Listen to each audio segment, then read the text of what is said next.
Hello and welcome to this last segment of our discussion about adaptive leadership. I'm Nick Brake from Western Kentucky University, and throughout the previous segments, we've been discussing the various competencies of adaptive leadership from Ron Heifetz and the Kansas Leadership Center. The last of these competencies is interventions. And in many respects, this is at the heart of the work. Even though we talked about the importance of diagnosis, we recognize how important it is for leaders to understand themselves and where they fit into this. Really at the heart of this competency are the two beliefs around leadership that I think are fundamental. First of all, we talked about the principle of leadership, that leadership was an activity, not a position. The very nature of interventions means that this is engaging in the activities of leadership. Skillful interventions are not about the people, the positions of authority. They are about the activity of intervening, the people who are engaged and ready. The second component is really that effective interventions are intentionally delivered. And this can be risky. And that's why skillful interventions and leadership in general can be a risky proposition. So three elements of this component that I think are important that we're going to discuss are how important it is when exercising this component of leadership, this competency, to hold to your purpose, to make sure that you don't get distracted, because there are a lot of things out there that will distract you. People will try to purposefully take you off of your purpose, and you'll have the tendency perhaps to stray from the core of what you believe in. Don't take that bait. But also how important it is to give work back and to create a culture of learning that allows for experimentation and even failure. So in moving forward effectively, it's important to really be intentional about when, why, and how you intervene in a system. You make conscious choices about interventions that fit each situation. And this can be really tricky and really difficult. As you are looking at those circumstances, make sure that those conscious choices are aligned to what it is that you fundamentally believe in. When we looked at our innovation split screen model in the school system where I was superintendent, we had purposefully believed that not everyone can be innovation, and innovation by its definition really involves creativity. It's not something that you can force. And so part of what we intentionally designed were a series of interventions that created an intervention screen of our district, an intervention side of our district, or I'm sorry, an innovative side of our district that also complemented that traditional school. We knew that school did meet the needs of several of our students, but we also knew that we had an engagement cliff, particularly in secondary education, where we were losing 50 or 60% of our students and they weren't engaged. And so we had to do something to change that. And the conscious choices that we made were aligned to that purpose. And we looked at a whole host of interventions. And many of those interventions still exist to this day, and we'll talk about how that worked. Conflict, as we've already discussed, is a huge part of successful engagement in adaptive leadership. Raising the heat, as we talked about in the diagnose people, taking the temperature, the diagnose competency, taking the temperature. Raising the heat is a necessary step in the journey to adaptive change. In most situations, organizations have reactions to conflict that fit one of these three things. First of all, there's a fight or flight. People will argue and constantly be at each other, or people will retreat and not want to engage in any of that. A lot of organizations just sweep it under the rug and they don't do anything, thinking that it will eventually go away. They don't want to take the risk of confronting the conflict and looking at that situation. In most cases, in most all cases, these organizations will look to the people in authority to resolve the conflict. And in most cases, those people that are in authority are the least equipped to do that.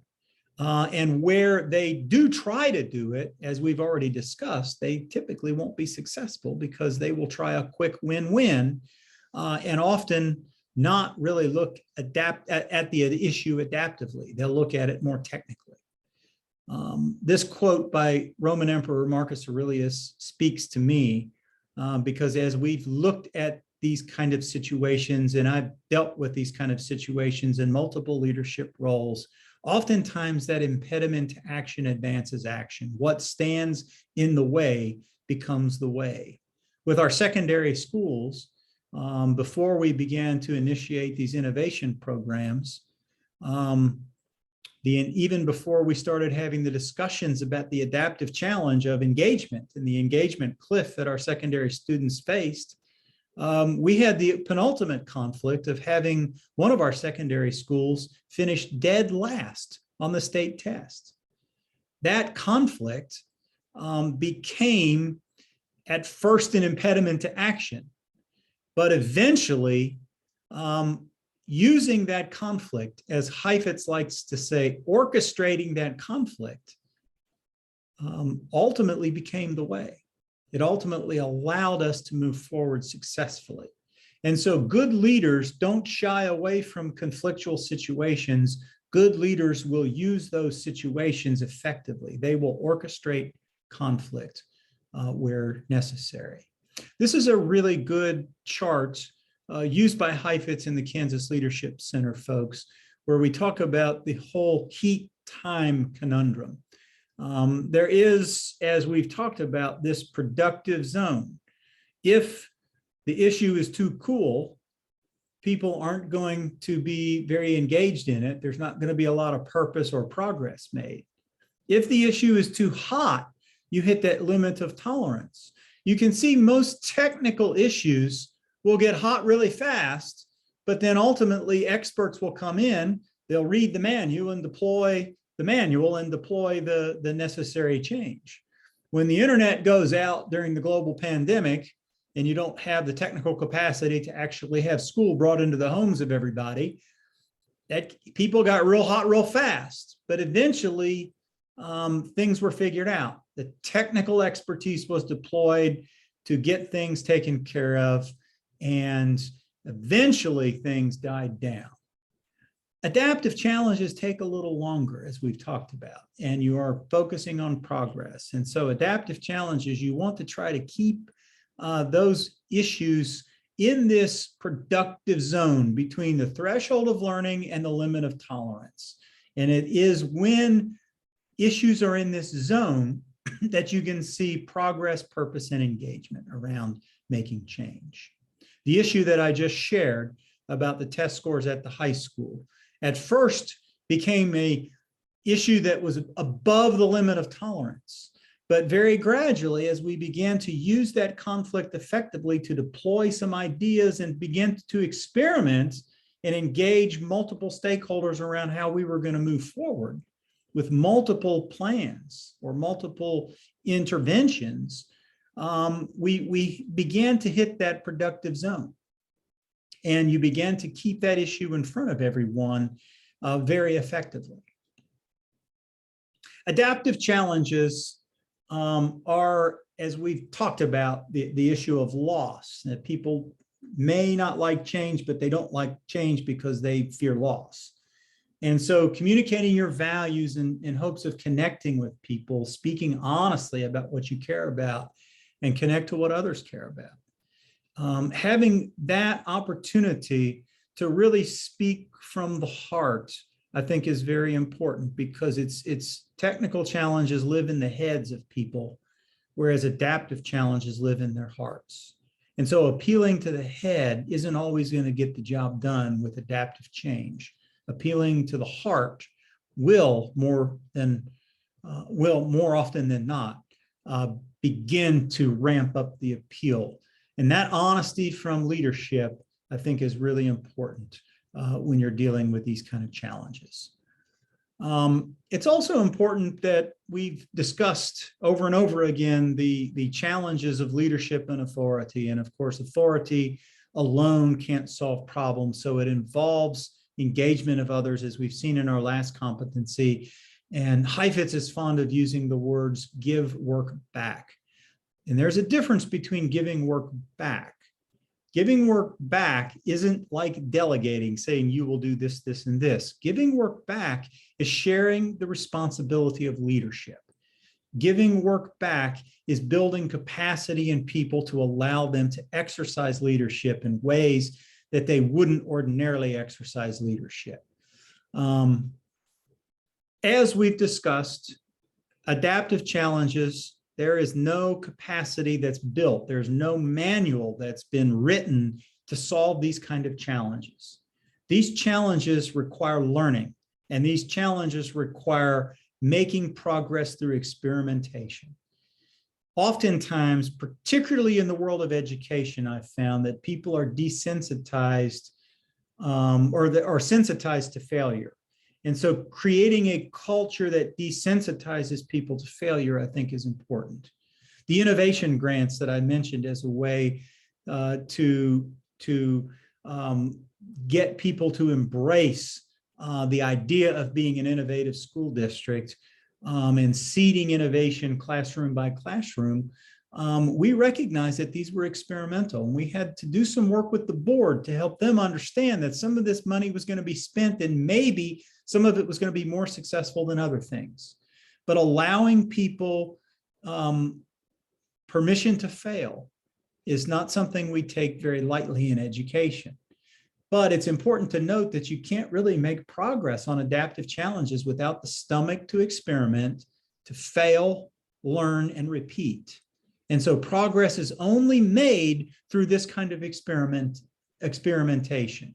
And that's an important component of understanding this. And so interventions in and of themselves are risky because you don't know if they're going to work. There's no proven capacity to know that. We don't have that capacity built into our system, and that's what you are doing. You are literally taking the opportunity to adapt to a new reality.